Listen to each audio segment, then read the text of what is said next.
Elon, if we move to another subject, I mean, at the summit here, we have speakers who speak about state of the world, state of geopolitical of the world for the next 10 decades, state of the economy of the world, now and the next 10 years. If I ask you about the state of technology, if you can elaborate a bit and brief us, how do you see technology in the next 10 years from now? Let's see, 10 years, it's always difficult to predict technology with precision, especially over a 10-year time frame when it is changing so much. I mean, there's obviously the transition to sustainable energy with solar, wind, batteries, and electric vehicles. And that is, if you look at the percentage growth of that, that is a very high percentage growth. Although because of the massive industrial base of the current sort of fossil fuel economy, even if all, for example, if electric cars were 100% of production immediately, it would take 20 years to replace the fleet. So this is still something that is quite gradual. It's measured in at least a few, 30, 40 years type of time frame.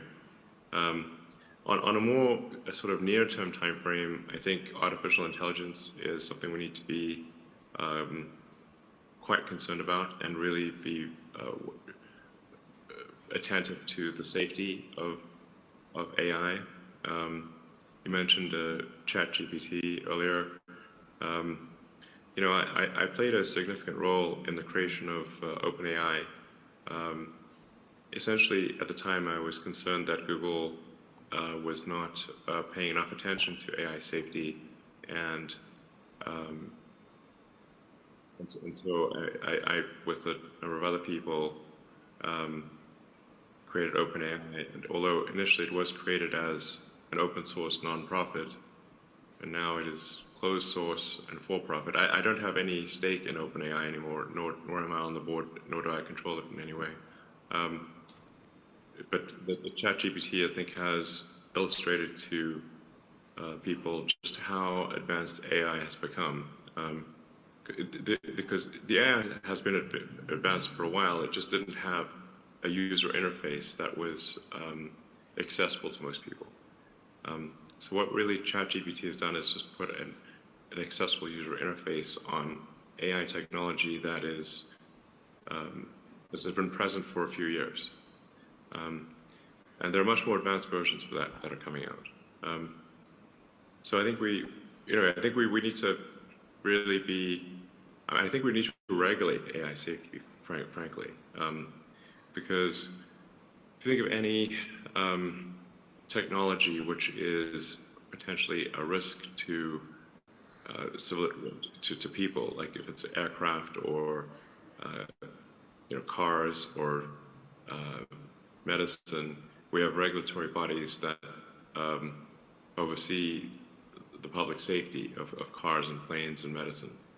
And I think we should have a similar sort of regulatory oversight for artificial intelligence, because it is, I think, actually a bigger risk to society than cars or planes or medicine.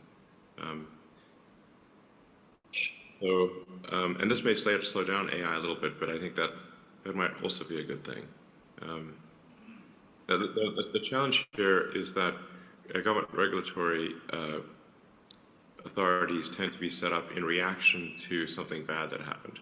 So if you look at, say, aircraft or cars, the cars were unregulated at the beginning. Aircraft were unregulated, but they had lots of airplane crashes, and in some cases manufacturers that were cutting corners, and a lot of people were dying. So the public was not happy about that, and so they established a regulatory authority to improve safety.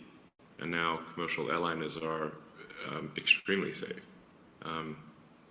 In fact, they're safer than if you were to drive somewhere. The safety per mile of a commercial airliner is better than a car. and cars are also extremely safe compared to where they used to be. But if you look at, say, the introduction of seatbelts, the auto industry fought the introduction of seatbelts as a safety measure for, I think, 10 or 15 years, before finally the regulators made them put seatbelts in cars.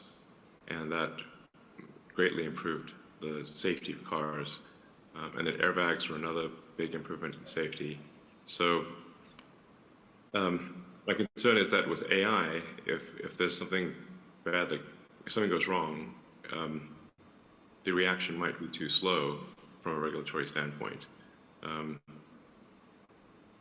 So I'd say, like, if I'd say, like, what are the biggest risks to the future of civilization?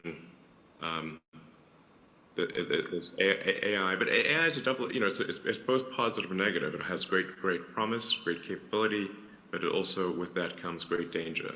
I mean, you look at, say, nuclear, just discovery of sort of nuclear physics. You had nuclear power generation, but also nuclear bombs.